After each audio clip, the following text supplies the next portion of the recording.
As you're putting your speech together, crafting it and testing it, how do you determine which material should go in?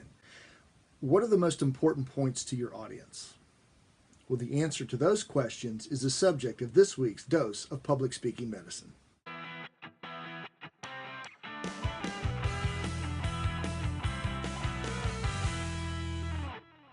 Hi, I'm Michael Davis, the Storytelling MD.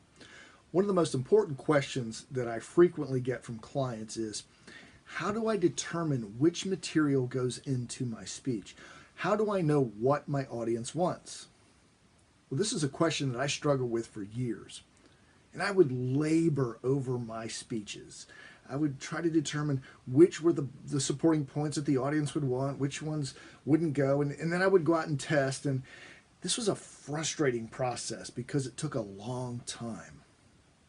Then one day, a consultant to the financial planning firm I was with gave me the answer to my prayers. He was talking to our group about marketing and networking. And one of the questions that came up was, well, how do we know what to tell our prospective clients? And what do we mention to them that we focus on? And he said a 3-letter word that changed everything. He said, ask. Wow, it had never occurred to me before. Ask your market what they want and then craft your marketing message around that. And the same goes true for speaking. So here's an example. I was a financial advisor at the time. And what this consultant suggested that I do is go to my top 12 clients. Why he said 12, I don't know. But go to your top 12 clients and ask them 3 questions. Number 1, why did you originally do business with me? Number 2, why do you continue to do business with me? And number 3, why do you refer other people to me? And I did this over about a 3-week period. It was an eye-opening experience, to say the least. Here's what I discovered. The 3 top areas of financial concern that people had were, number 1, how to retire, how to know they could retire without ever running out of money. Number 2, how could they educate their children without impacting, number 1, their retirement? And number 3, how do they legally pay the least amount of taxes? That was a common theme amongst everyone. So guess what? All of our marketing, all of our networking, all of our advertising, all focused on those 3 issues. And it made a tremendous difference. I no longer had to labor over the message. It was there for me. I just had to craft stories that revolved around those 3. And one other byproduct, or one other benefit, I should say, of the survey that I did with my clients, I learned some things about myself.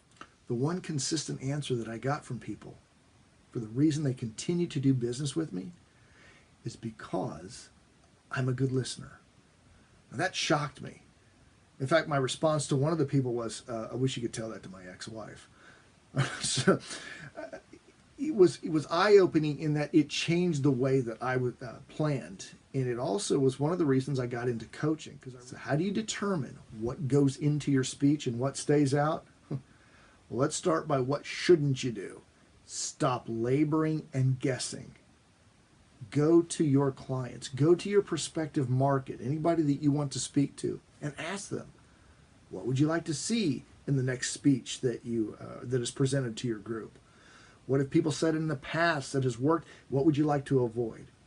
Ask the market. You will save time, and you will create a message that leaves an impact for years to come. So what is your prescription for this week's tip? It's twofold. Number 1, stop guessing. Ask questions.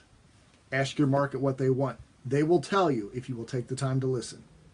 Do this, you'll craft a memorable message, and you will have an impact long after people hear you speak. I look forward to seeing you in our next tip.